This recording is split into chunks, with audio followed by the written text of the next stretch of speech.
Hello interweb friends, Thidumgamer here with another review. This week I am reviewing Love Letter, the Batman edition from Cryptozoic Entertainment. 5 minutes of fun.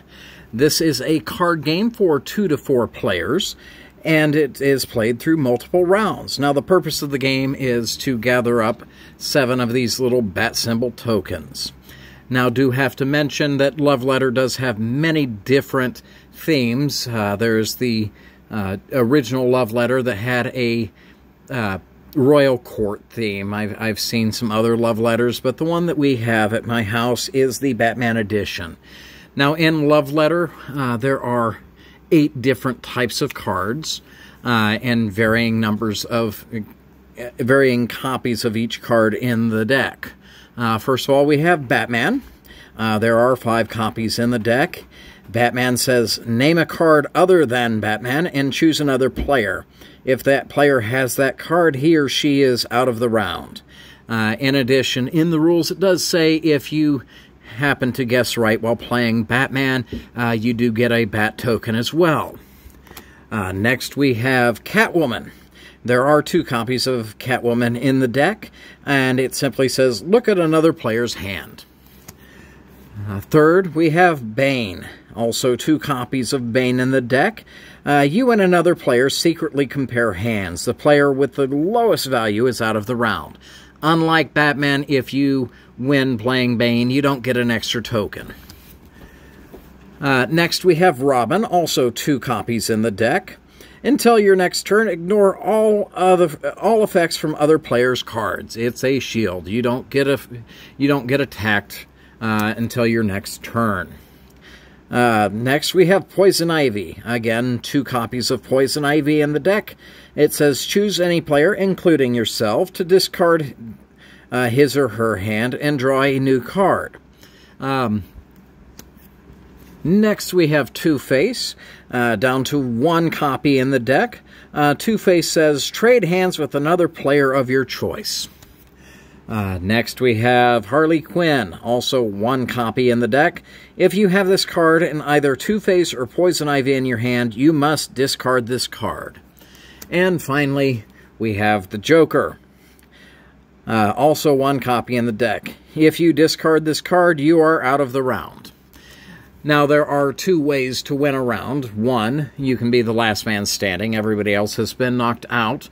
Or 2, if all cards have been drawn from the deck and played, everybody will have 1 card remaining in their hand. They flip it face up, and whoever has the highest value card wins the round.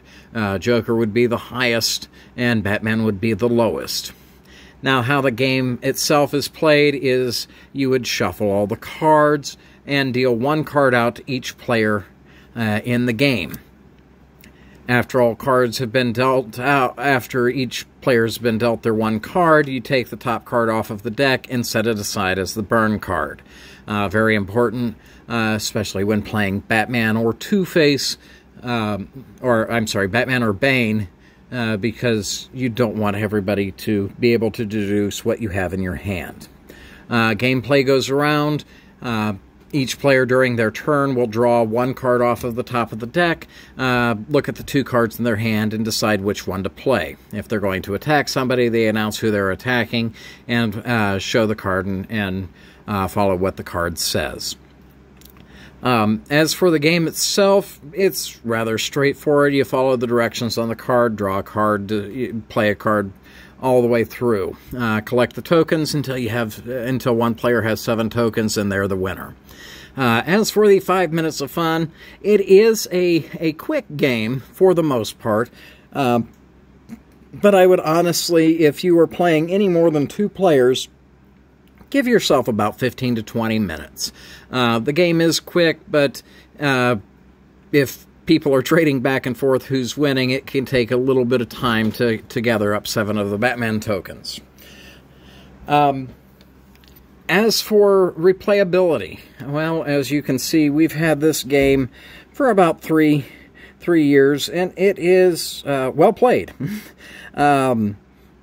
Might have to go and get a new copy here soon, but the cards aren't tore up, and it's the wear on the cards is not something that indicates exactly what the card is, so it's not like a marked deck, but we do play it often. It's a favorite of our household. Age range of the game. If you have a child that's able to play, let's say Old Maid, this would be a game that they would be able to gather quite quickly. You might have to, depending on the age of the child, read off the instructions to them, but it's something that they can catch onto really quick. In fact, my daughter was 6 when she started playing this, so and then we got ourselves a copy because she enjoyed it so much. But as a 6-year-old, she was able to play this and do well with it.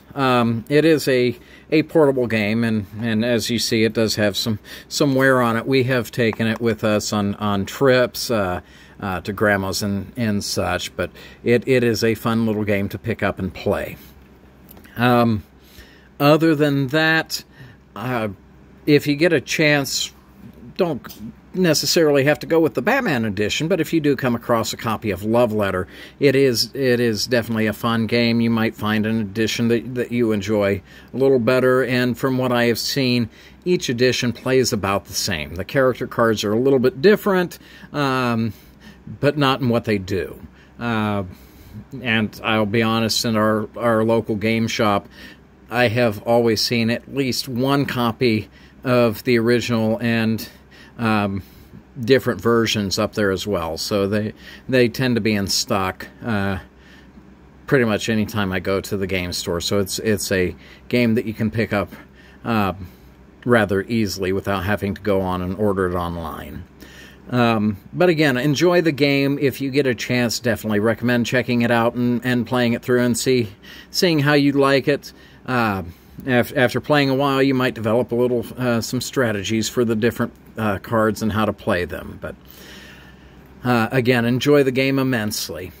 Well, this is Thidumgamer, and I do want to say enjoy your week and hope to see you soon.